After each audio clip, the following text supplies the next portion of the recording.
Bom, vamos começar agora a falar de assembly, que é um conceito, um conteúdo muito importante para a área de engenharia reversa. Bom, o assembly nada mais é do que uma notação do código de máquina para se tornar mais legível para os seres humanos, né? O código de máquina seria o código que o computador consegue efetivamente entender e ler, né? Seria as instruções que o processador consegue executar e tudo mais. E como tudo que o computador entende, ele é em binário, são vários números. Mesmo que você represente em hexadecimal, ainda são números. Então é mais fácil você converter isso para utilizando mnemônicos, utilizando símbolos que facilitam o entendimento de quem for olhar, dos programadores e tudo mais. É muito mais fácil você olhar para palavras, para mnemônicos, do que para um monte de número. E uma coisa que muita gente confunde é que o assembly não é uma única linguagem de programação. Ele é uma família de linguagens. Porque, como eu falei, ele é uma anotação do código de máquina. E esse código de máquina pode ser diferente dependendo da arquitetura do computador e tudo mais. Então, existem vários tipos de assembly, existem vários assemblies diferentes. Bom, o que a gente vai focar é no Intel x86, que é o que a gente vai usar nessas semanas, nos exemplos e tudo mais. E um ponto importante do porquê que a gente... do porquê que é interessante conhecer o assembly é porque quando você quer analisar um binário, algum programa, nem sempre você vai ter o código-fonte. Então, um jeito de entender como que o programa funciona e tudo mais é obter no assembly dele, que seria uma tradução direta do que está escrito lá para o computador fazer, né? Porque o programa seria um conjunto de instruções para o computador sobre o que ele tem que fazer. Então, você consegue converter isso para uma anotação um pouco mais legível para você entender o que o programa faz quando você não tem o código-fonte. Bom, agora eu vou comentar sobre o assembler. A assembler e assembly às vezes tem uma certa confusão com as palavras, mas se você pode considerar o assembly como sendo uma linguagem de montagem, o assembler seria o montador, né? Tem uma tradução direta. Então, ele transforma o código em assembly em um binário. Então, ele pega o código em assembly e gera um binário, algo que é executável para o computador. E vale destacar que ele não é um compilador. Não vou entrar muito em detalhes aqui do como o computador funciona e tudo mais, mas colocando de uma maneira bem simplificada, pode dizer que como se o GCC pegasse o seu código em C lá, que é texto, né, praticamente em inglês, digamos assim, que o computador não entende, ele converte isso para uma linguagem que o computador entende, vamos supor que ele converte para o assembly, mas o computador não sabe rodar assembly. Então, depois disso, vem o montador que pega o assembly e transforma isso num binário, num executável. Então, de maneira super simplificada, você pode meio que entender um compilador de alto nível como sendo convertendo o seu código para um assembly, depois pegando o assembly e montando o binário. Então, o assembler não é necessariamente um compilador, mas a ideia é semelhante. Ele pega o código em assembly e transforma num binário. Bom, e temos também o disassembler, que seria a ideia meio que o inverso. Ele transforma o arquivo em binário em algo mais entendível, né, nessa notação, nesse assembly. Então, ele seria o inverso do assembly. Ele pega o código binário e monta de novo e pega de novo o código em assembly.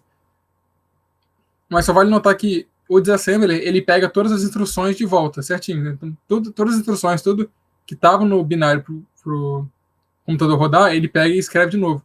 Mas ele pode perder informação, porque quando você está programando em assembly, do mesmo jeito que você está programando outras linguagens, você pode definir constantes, você pode colocar comentário no código, e tudo isso é perdido quando passa para o binário. Então, se você tiver o código fonte antes de gerar o binário, ele pode ter mais informações do que o código que você pega fazendo o disassemble do binário. Mas muitas vezes você não tem o código fonte, só tem o binário. Então, o que você tem que fazer é rodar um disassembler para pegar um código assembly, que seria o mais próximo que você teria do código fonte para entender, e a partir dele analisar como o programa funciona, o que ele faz e se ele tem algum problema, alguma vulnerabilidade.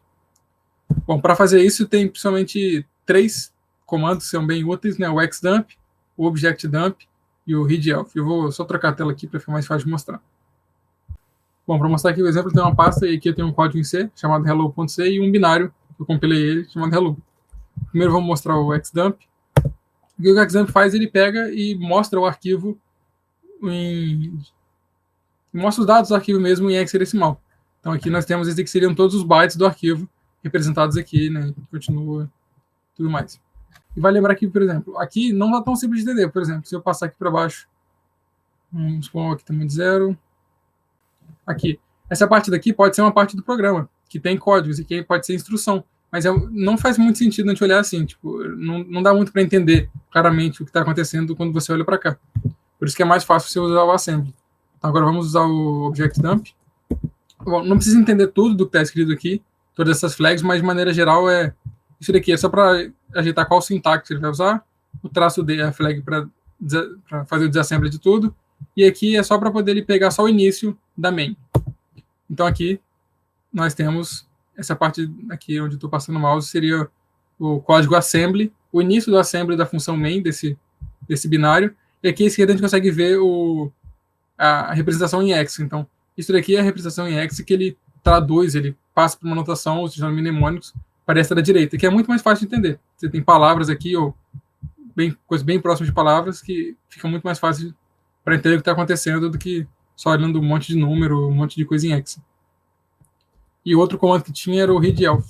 Ele pode ser usado para mostrar várias informações sobre o binário, né? Então, se eu rodar aqui no hello, a gente consegue ver aqui os magic number, para falar o tipo de arquivo que ele é. A gente consegue ver que ele fala que é 32 bits. E aqui é interessante, ele fala sobre como estão organizados os dados. Ele fala que é Little Engine, como falado no vídeo de bases. Então, o assembly da Intel x86 é Little Engine, ele guarda os bytes em formato meio que inverso do usual, né, com o bit mais significativo à direita, com o byte mais significativo à direita.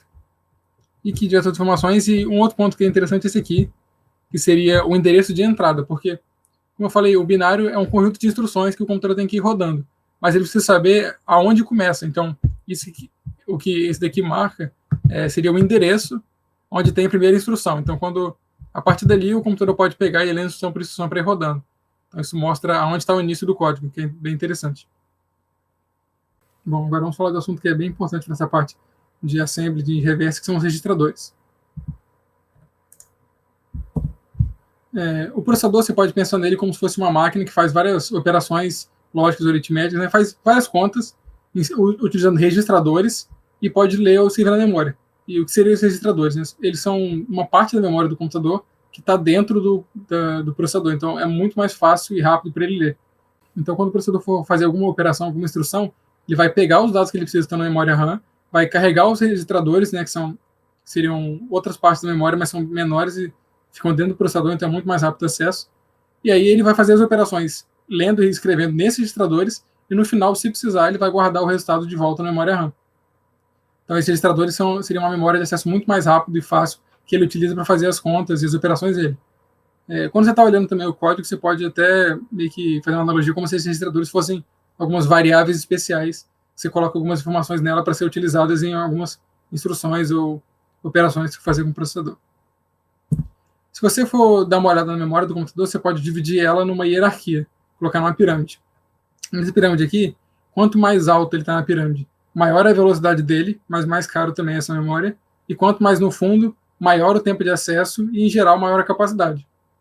Então, os registradores estão no topo, que mostra que eles têm a maior velocidade dentro das memórias disponíveis pelo computador, mas tem um custo muito alto. Então, em geral, a capacidade é bem reduzida, né? Cabe muita pouca coisa no registrador, porque é muito caro colocar o registrador. Logo abaixo teria a memória cache, que seria uma memória que também é mais rápida para o processador de acessar, mas não tão rápido quanto o registrador. Depois a memória principal, que seria a RAM, e por fim a memória secundária, que seria o HD, o SSD, etc. E a ideia disso aqui é mostrar que os registradores estão no topo. Então, mostrar que como os registradores estão no topo, mostra que eles são a parte da memória mais rápida e que tem o menor tempo de acesso para o computador. Por isso que é interessante que o processador faça suas operações e instruções utilizando os dados e colocando dados no registrador. Isso melhora a eficiência e faz com que ele trabalhe e faça as operações de maneira mais rápida. Agora vamos comentar sobre alguns registradores, né? Bom, são registradores de propósito geral, mas cada um deles tem meio que uma ideia para que você usaria ele no código. O EAX seria o acumulador.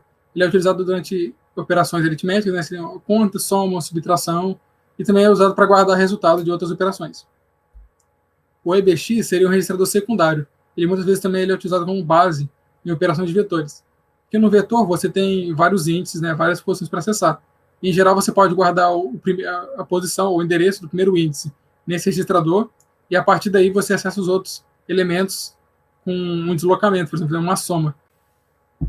Você guarda a base, o endereço do primeiro índice nele, e a partir desse endereço, uma soma, por exemplo, de uma constante com esse endereço, algum número com esse endereço, você consegue ir acessando os outros do vetor, as outras posições do vetor. Mas isso não precisa entender muito bem agora, não é o propósito, é mais para entender que existem esses registradores. Bom, tem o ECX, que seria um contador, utilizado em loops, né? Então, se você tem laços de repetição, seria uma ideia parecida com for, while, tem C, você pode utilizar o ECX para guardar um contador, para saber quantas vezes você vai rodar nesse laço antes de sair, né? Por exemplo, no C, muitas vezes as pessoas usam uma variável chamada i, um inteiro chamado i, num laço for, para saber quantas vezes ele vai rodar, né? Então, esse inteiro vai incrementando ou decrementando, e assim que ele assume certo valor, você sai do laço de repetição. E a ideia é semelhante. Então, você usaria o registrador ECX para ser esse contador. E o EDX é utilizado, às vezes, para guardar endereços de alguns dados, de algumas coisas que você quer utilizar. Então, vale lembrar também que esses não são os usos obrigatórios dele, né? Assim, se você tentar botar outra coisa no EDX que não seja o endereço, ele vai permitir, não vai dar problema, em geral. Para algumas operações ou coisas, talvez você precise botar em registradores específicos, mas, em geral, eles não... isso seria mais algo que geralmente acontece, ou a ideia de para que eles estão lá, mas isso não é preso, não é fixo, né? Você pode utilizá-los para guardar outras coisas também. Bom, outros dois registradores são importantes, é o EIP, seria o Instruction Pointer, ou Program Counter, que ele indica qual instrução a execução se encontra, né? Porque, por exemplo, como já teve visto antes, o código ele tem várias instruções. Você pode pensar, por exemplo, no assembly, você tem várias linhas de código, e o computador precisa saber em qual linha ele está, e qual linha ele tem que executar depois. Então, isso fica guardado nesse registrador. Ele meio que aponta para qual linha o computador está rodando. Então, ele começa apontando para a primeira linha do programa. Depois ele vai incrementando, ele pode pular várias linhas, ele pode voltar, né? Por exemplo, se tiver um laço de repetição, ele vai ter que ir descendo, depois ele sobe, descendo, depois sobe.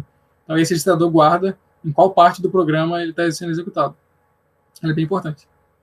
Outro registrador também é o eFlags, que ele guarda alguns resultados, algumas informações de algumas operações que foram feitas, né? Então, às vezes, se você for fazer alguma comparação entre dois números, se for somar, subtrair dois números, ou outras operações, algumas coisas são guardadas nesse registrador. Por exemplo, se o resultado foi zero, se o resultado foi negativo, se os números que você comparou são iguais, se um é maior que o outro, se um é menor que o outro, esses resultados são armazenados nesse registrador e eles depois podem ser acessados para caso você precise, né? Por exemplo, se você quer fazer uma comparação e depois fazer algo dependendo do resultado da comparação. Você faz a comparação e o resultado dele vai estar guardado nesse registrador. E a partir do resultado disso, você pode acessar esse registrador e a partir do que está guardado, né, do que for o resultado da comparação, você decide o que você faz. Então, de maneira geral, ele guarda informações sobre resultados de algumas operações já feitas anteriormente. Bom, agora um ponto que é mais um ponto extra, né, que os registradores não precisam ser utilizados como inteiro, você pode utilizar só um pedaço deles, né.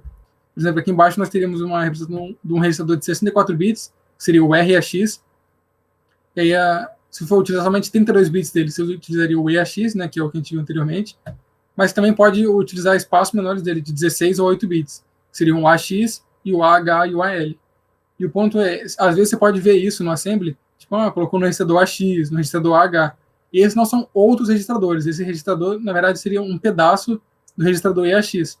Então não é um registrador diferente na memória, mas é que ele está utilizando um pedaço pequeno do registrador, que às vezes pode ser melhor, pode ser mais rápido, ou pode deixar o programa mais eficiente, né? Então, às vezes pode ser interessante usar só um pedaço do registrador, não ele todo.